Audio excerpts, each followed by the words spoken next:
Hey y'all, it is June the 18th, 2020, and I have a plan for today. We'll see if it follows through. My plan is to shoot this very short video in which I share a story with you, a personal story from myself from yesterday. My plan is to show you that story and then water certain parts of my garden, and then pass out as soon as possible. In fact, I can't wait to go to sleep right now. Okay, now when I wake up, I think probably I'll wind up doing a live stream. I think I know what exactly I want to do it about, talk about. I want to talk all about it tonight if I can. Hopefully everything goes smoothly with that. I don't it might not be a call-in show because nobody has my number yet, but it's something that I want to share with you, and I'm going to give you a little taste of it after I share my story about yesterday. It's a personal story, but I think it's going to prove to be very, very crucial actually. And in that moment I knew that it was going to be crucial, but I didn't know I was going to share it with you. Okay, I'm going to share it with you right now. I woke up yesterday. At about 4 or 5 in the afternoon. I did some various things. I exercised actually, a pretty good amount. And then I got some stuff together, and I took a shower, got cleaned up, got some stuff together, and decided to go to the store.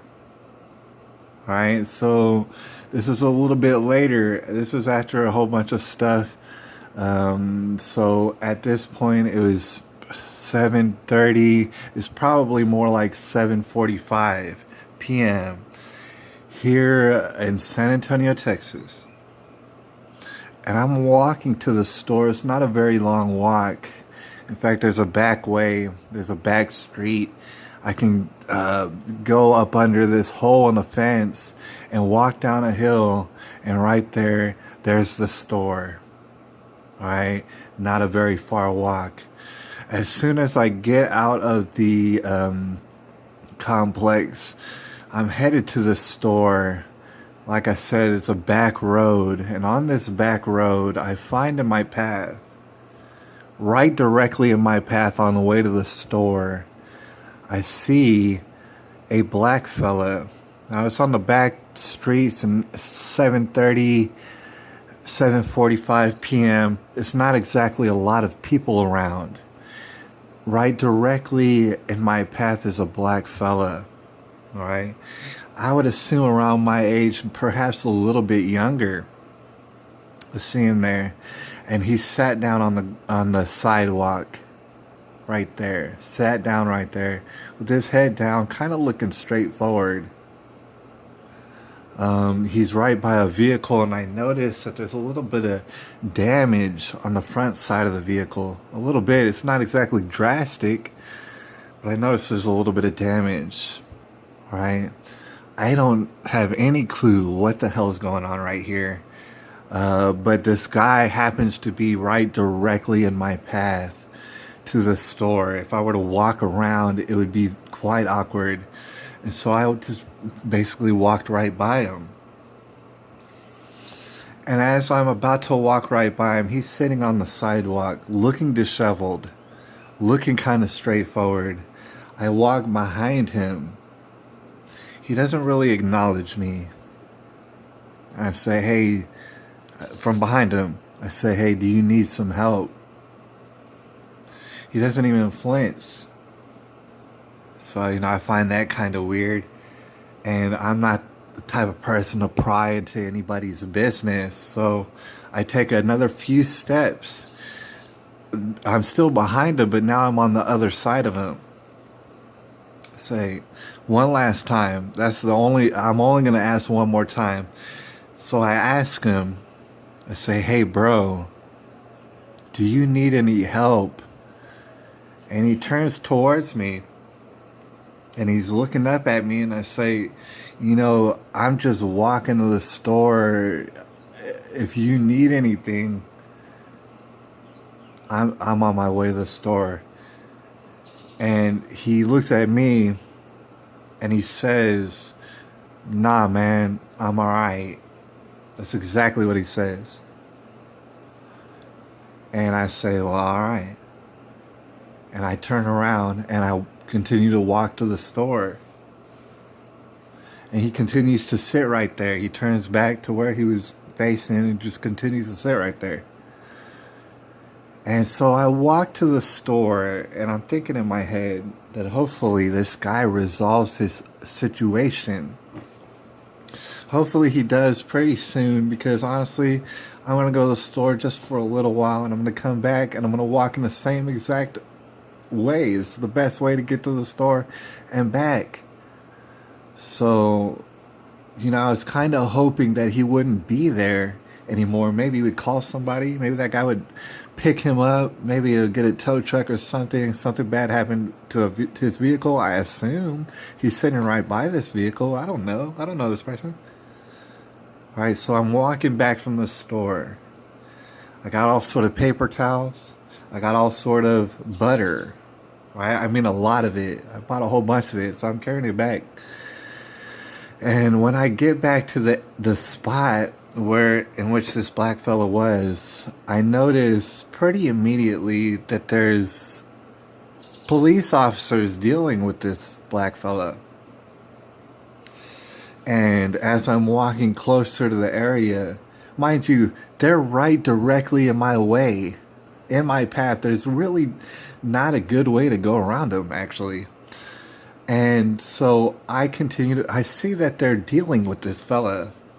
Okay, mind you, to just paint a picture for you, there was like 5 police cruisers around this man's vehicle. I would assume it's his vehicle now. There's about 5 police cruisers, and I noticed that not only there's more than a handful of police officers there.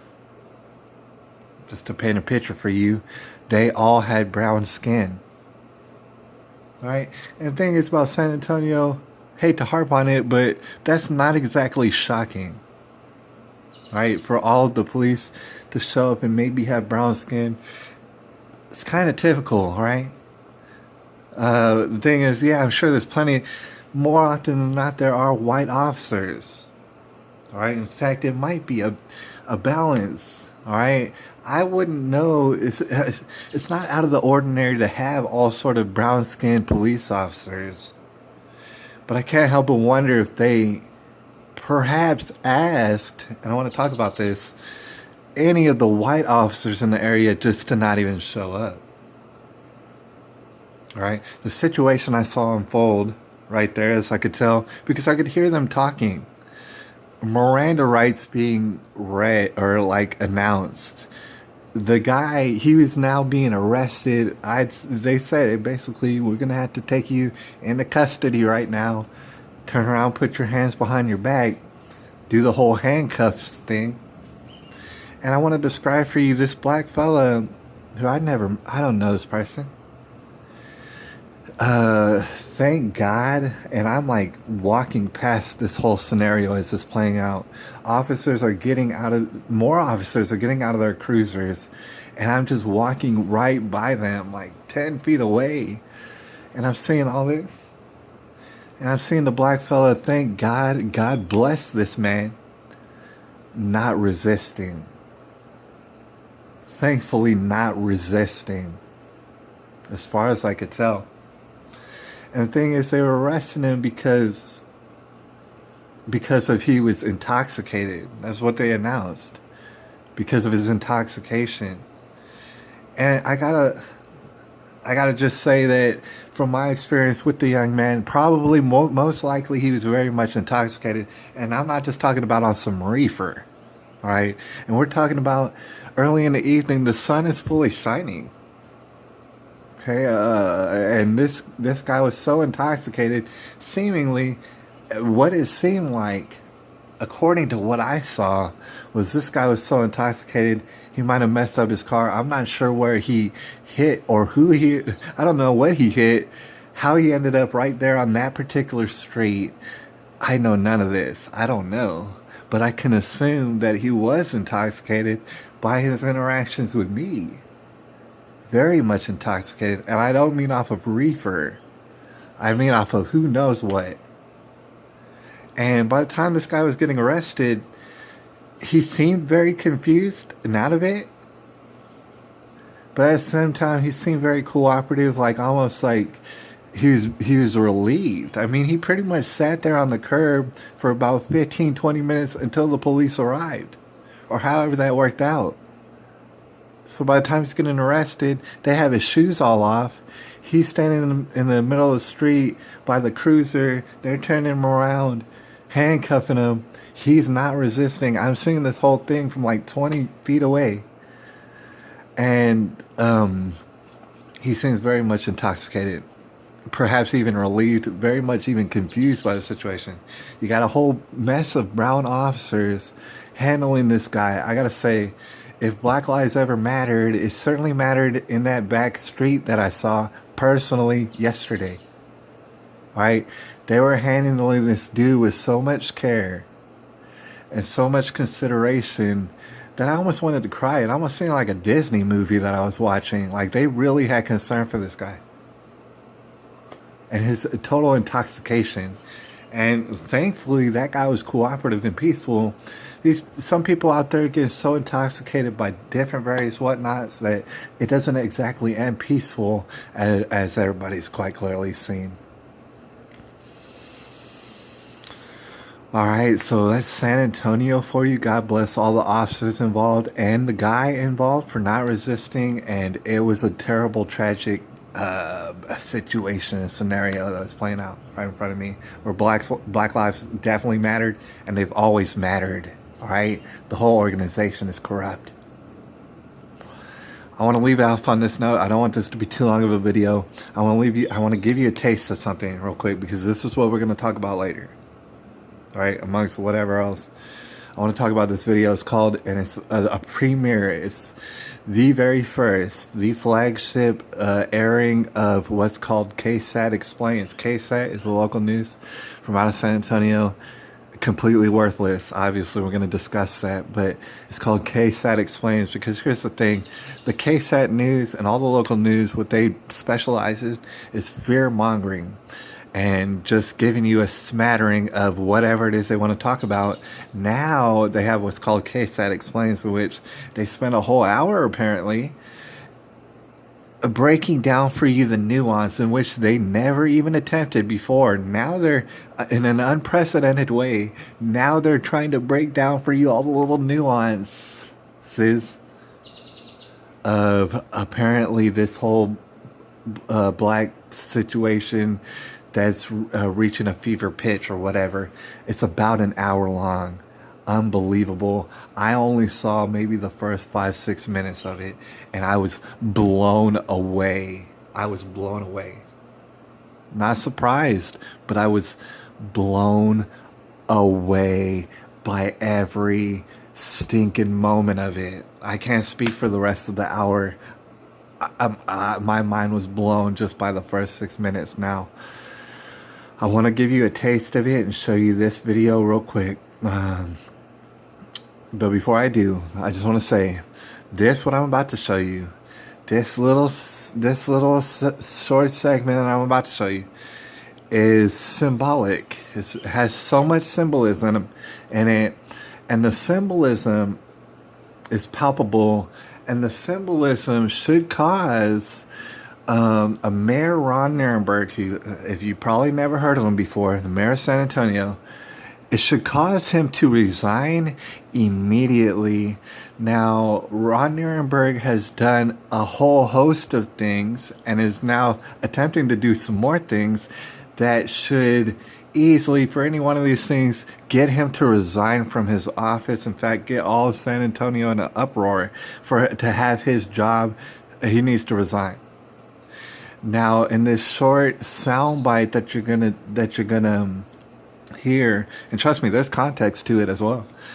The short soundbite in and of itself is crystallized symbolism of why this man absolutely, in no uncertain terms, needs to resign immediately, or else San Antonio is just pretty much asking for all sort of calamity upon our heads. Now, I wish Ron Nirenburg a long, long life and nobody to harm him or any of his family or anything.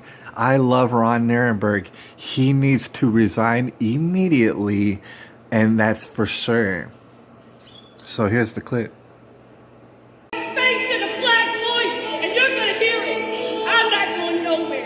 We all make mistakes. There are going to be people out there who will be with you who will make mistakes. There are going to be people on my side who will wear a uniform that might make mistakes. But let's forgive that and hold me accountable for it. Because I'm the mayor of this damn city, and we're going to make change together, okay?